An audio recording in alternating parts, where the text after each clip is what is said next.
O ex-ministro Sérgio Moro prestou um depoimento de aproximadamente 9 horas no dia de ontem, lá na sede da Polícia Federal em Curitiba, a respeito daquela troca de acusações entre ele e o presidente Jair Bolsonaro. Já hoje, aconteceu uma grande manifestação em Brasília, de apoio ao presidente Jair Bolsonaro, onde os manifestantes diziam que ele está sendo vítima de um grande golpe. Bom, o que será que está acontecendo de verdade? Será que tem realmente um golpe em curso para derrubar o presidente Jair Bolsonaro? Quais os eventos que desencadearam essa situação que a gente vive no momento? O que dá para esperar daqui para frente? A gente vai falar sobre isso tudo aqui. Antes, eu só quero te convidar agora para clicar aqui no botão de se inscrever e se inscrever aqui no nosso canal. Quero te convidar também a me seguir nas demais redes sociais. Os links estão aqui na descrição do vídeo. E também te convidar a assistir a nossa série Explanando. É uma série que a gente lançou aqui no canal, onde em cada episódio a gente desmascara completamente um político, mostrando os dados oficiais do Portal da Transparência. Dessa forma você pode ver certinho se ele está ou não cumprindo as suas promessas de campanha, como que ele está gastando o nosso dinheiro, né? Então eu te convido a assistir essa série, é muito importante. No fim desse vídeo aqui você vai ver 2 quadradinhos com os 2 primeiros episódios da série. Escolhe um, clica lá, assiste. Se você não infartar, ao final do vídeo você volta aqui e escreve nos comentários o que você achou, tá? Bom, vamos lá. Será que existe um golpe em curso para derrubar o presidente Jair Bolsonaro? Para a gente entender o que está acontecendo agora, a gente tem que voltar um pouquinho lá atrás. É óbvio, né, que existe um sistema, né, que a gente entende e chama de establishment, né, que é o estamento burocrático, que é o sistema que foi desenvolvido e aperfeiçoado por décadas para realmente arrebentar com o povo brasileiro, para tomar tudo que o povo brasileiro tem, enquanto finge que trabalha pelo próprio povo brasileiro, né? Aquela série O Mecanismo da Netflix mostra de uma forma bem explícita e evidente como é que a coisa funciona. Dessa forma, qualquer pessoa que fosse eleita para o cargo da presidência da República, com as promessas e o discurso que Jair Bolsonaro fez durante os seus últimos anos no parlamento e durante a sua campanha, aquele discurso e aquelas promessas de que acabaria com a velha política, de que romperia com o establishment, de que combateria o estamento burocrático, com certeza ia enfrentar uma grande resistência por parte do sistema. Logo, já tinha ali todo um cenário pronto para engolir o presidente Jair Bolsonaro, né? De forma que, ao meu ver, na minha opinião, ele deveria, a partir do primeiro dia que ele assumisse, ele já deveria ter armado uma grande ofensiva contra o establishment, porque naquele momento ele estava muito forte, ele tinha a maioria do Congresso, que era algo que a gente achava que talvez a gente não conseguisse, mas a gente renovou mais de 40% do Congresso e o presidente conseguiu a maioria que ele precisava. Ele tinha um apoio maciço popular, todos estavam do lado dele. Então aquele momento era o momento dele bater de frente com o establishment, porque era questão de tempo até que o establishment trabalhasse para derrubá-lo. O pessoal que está inscrito aqui no canal há mais tempo sabe, eu fui um dos primeiros a criticar o presidente e fui demonizado por isso, porque eu fiz questão de, antes mesmo dele assumir, quando ele anunciou que uma vez que ele assumisse, ele nomearia o Onyx Lorenzoni como ministro da Casa Civil, eu fiz um vídeo aqui deixando abertamente a minha opinião, também enviei mensagem diretamente para o presidente para dar minha opinião e deixar claro que eu era completamente contra a nomeação do Onyx Lorenzoni, porque eu tinha certeza que o Onyx Lorenzoni, sendo jogador como ele é, né, quem conhece, quem acompanhou um pouco da atividade parlamentar dele sabe do que eu estou falando, ele sendo um jogador político, ele ia persuadir o presidente a não combater o establishment e sim tentar ser diplomático com ele. Bom, vimos isso, né, de uma forma direta, vimos o presidente se aproximando e tentando estabelecer uma diplomacia com aqueles que na verdade queriam cortar a sua cabeça.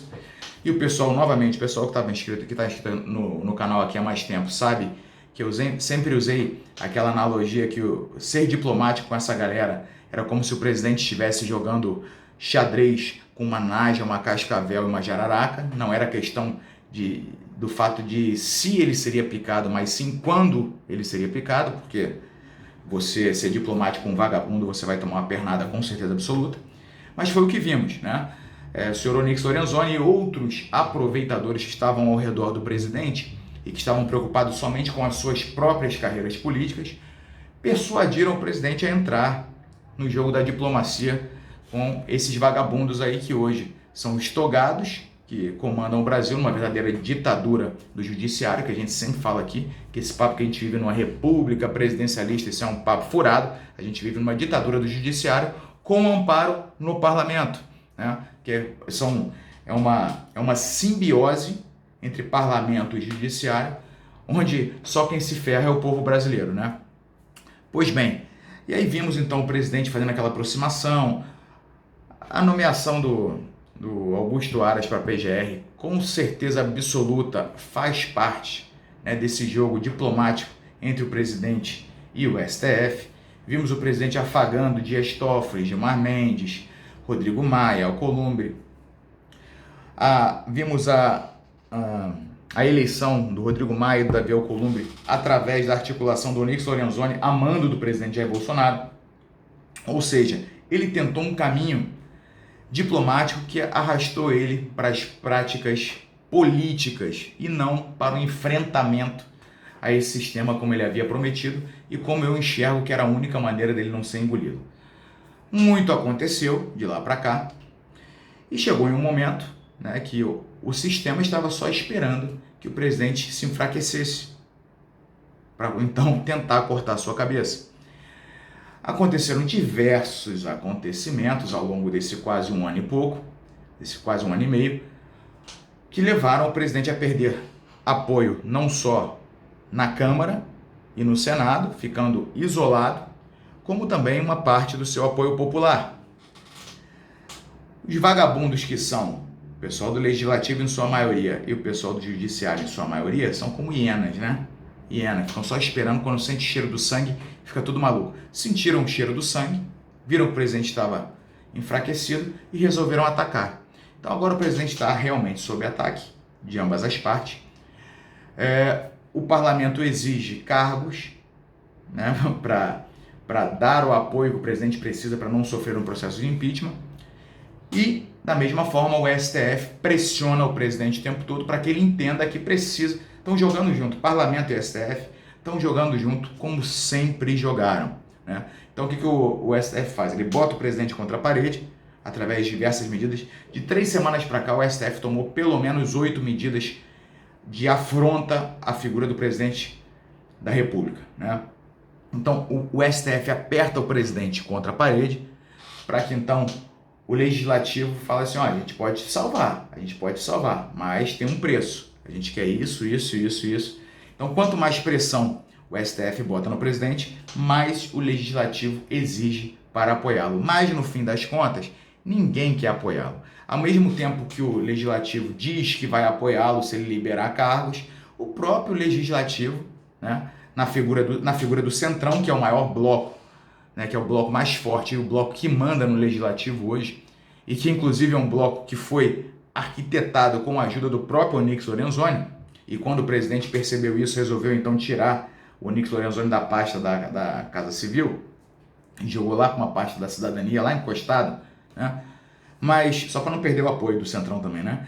Então o que o Centrão faz? Ao mesmo tempo que ele estende uma mão para o presidente, dizendo: vem cá, me dá uns cargos aqui que eu te apoio e não deixe você cair. Por outro lado, o Centrão já articula com o STF para que haja um processo de afastamento do presidente. E aí vocês veem quando a gente reclamou lá atrás da necessidade da lava-toga para frear um pouco o STF, para jogar a opinião pública contra o STF e frear as suas ações, e também quando a gente reclamou do Aras. O que o Aras fez agora? O Aras entrou com um pedido para iniciar um inquérito no STF a respeito das acusações de Sérgio Moro. Só que esse tiro saiu pela culatra completamente, porque é justamente desse artifício que o STF, em conjunto com o Centrão, estão se utilizando para, então, iniciar uma investigação sobre o presidente da República, dependendo do que o Moro falou no depoimento ontem. E então, se iniciar uma investigação contra o presidente da República, já de cara já afastam ele por 180 dias. Olha só. Imagino que esses caras não vão armar em 180 dias para que o presidente ainda que volte para a cadeira, para que ele não consiga mais governar. Então o presidente hoje, ele não é vítima de um golpe. Não. ele é vítima das suas próprias ações, por ter escolhido um caminho diplomático com vagabundo, ao invés de ter seguido na sua promessa de campanha de romper com isso tudo. Ah, brigadeiro, mas porra, cara, o sistema é muito forte, não dava para ele bater de frente. Então não prometesse que ia bater de frente. Não prometesse que ia bater de frente. Ele tinha 28 anos de casa, ele sabia muito bem como é que funcionava. Se achava que não dava para combater esse sistema, que não prometesse. Se ele prometeu, ele tinha que ir até o fim, porque ele já acendeu, inclusive, um monte de luz vermelha lá, de alarme na cabeça do parlamento e do STF, que já ficaram com as unhas assim para atacá-lo. Então ele armou uma grande resistência contra ele e acabou que, na hora de combater, ele tirou o pé e resolveu tentar ficar de sangue doce com essa rapaziada. Só que essa rapaziada não respeita sangue doce. Ele não respeita nada disso. São verdadeiros abutres, são cretinos, criminosos, que querem tomar o que puder do Brasil à custa do povo brasileiro. Então, ao meu ver, o que está acontecendo hoje é justamente o resultado de uma série de falhas em cadeia que o presidente cometeu e que também aqueles que o cercam cometeram ao persuadirem o presidente, o próprio presidente, a fazerem um jogo político com essa rapaziada aí. Sempre que você for negociar com um 171, quem vai ser lesado é você, não é um 171. Ele já sabe as manhas todas para te arrebentar. Tá aí daqui para frente. Agora aqui para frente o problema é o seguinte, a situação do presidente é muito difícil. Por quê? E já deixo claro aqui que eu não sou a favor do impeachment. Nesse momento, eu não sou a favor do impeachment. Tá? Acho que seria péssimo para o país um impeachment nesse momento. Acho que acaba de arrebentar com a economia. O dólar vai para R$7, aí nós estamos arrebentando. Não sou a favor do impeachment. Né? Pelo contrário, eu rezo todo dia para que Deus ilumine a cabeça do presidente Jair Bolsonaro e ele tome as atitudes certas. Mas o que aconteceu? Por conta dessa série de erros em cadeia, né? O presidente hoje se encontra numa situação onde o STF está com a faca no pescoço dele de um lado e o parlamento do outro.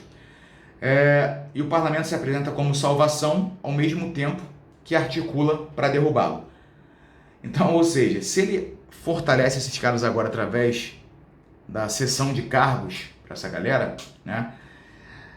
Ele pode evitar por algum tempinho o impeachment, mas vai fortalecer esses caras para cortar a cabeça dele daqui a 2 anos, em 2022, sem sombra de dúvida. Porque você fortalece esse bloco, que não vai estar com ele em 2022. Esse bloco vai ter um candidato próprio. E aí você já vê que os jogos para 2022 já começaram. Vocês viram o Dória fazendo aquela jogada de vagabundo, ligando para o Paulo Guedes, querendo persuadir o Paulo Guedes a abandonar o governo. Isso aí já é o Centrão ativando, fazendo o jogo para 2022, porque sabe que se o Paulo Guedes sai do governo, o presidente perde ainda mais sustentação, vai ter que liberar ainda mais cargo para o Centrão se fortalece e em 2022 vem mais forte para derrubá-lo. E qual que é o que eu achei curiosíssimo foi essa atitude do Aras de provocar o STF e instaurar um inquérito para verificar a situação essa troca de acusações entre Sérgio Moro e Bolsonaro. Eu, enquanto alguém que estivesse defendendo os interesses do presidente, eu ia ficar quieto. Aí ficou aquela briga de lavadeira, um acusou disso, outro acusou daquilo, fica quieto, não fala mais nada. A partir do momento que o Aras vai lá e entra no STF com um pedido para se instaurar um inquérito, meu irmão, já bota tanto o Sérgio Moro, mas também o presidente na mira do STF. E quem que vocês acham que o STF quer derrubar? É o presidente, é lógico. Tanto é que o Celso de Mello já reduziu um prazo que tinha de 30 ou 60 dias pro Sérgio Moro se manifestar e prestar depoimento, reduziu para 5 dias. O STF não faz isso nunca. Foi tempo recorde. Por quê? Porque eles querem que a coisa corra logo para então botarem o presidente sob investigação e afastar o presidente em 180 dias. Isso é óbvio, isso é claro e evidente. Mas como é que o presidente sai dessa agora? Agora, eu sinceramente, ele está numa sinuca de bico. Eu não vejo como é que ele pode sair, porque ele não tem mais a força para bater de frente com o sistema, igual ele tinha no primeiro dia do seu mandato, e ao mesmo tempo ele se vê obrigado a estender negociações da velha política com o Centrão, que é justamente quem vai cortar a cabeça dele em 2022. Então, o presidente está num momento dificílimo. Eu acho que a única chance do presidente é se ele conseguisse colocar todos os seus apoiadores, toda a sua militância para atacar o STF, como deveria ter feito lá na época da Lava Toga, para frear esses caras e assim conseguir chegar a 2022 de alguma forma, mas vai ser difícil, vai ser muito difícil. Vocês podem me cobrar aqui o que eu estou falando, tá? Então, é um golpe? Não, não é um golpe. Existe uma sinergia entre parlamento e judiciário para derrubar o presidente? Sim. Agora, quem ocasionou tudo isso? As próprias escolhas do presidente, infelizmente. E assim seguimos, vamos rezar para tudo dar certo, vamos orar e pedir para Deus para iluminar a cabeça do presidente e que ele tome as medidas certas para o nosso país não piorar ainda mais a situação complicada que já vive, né? Um grande abraço a todos e os.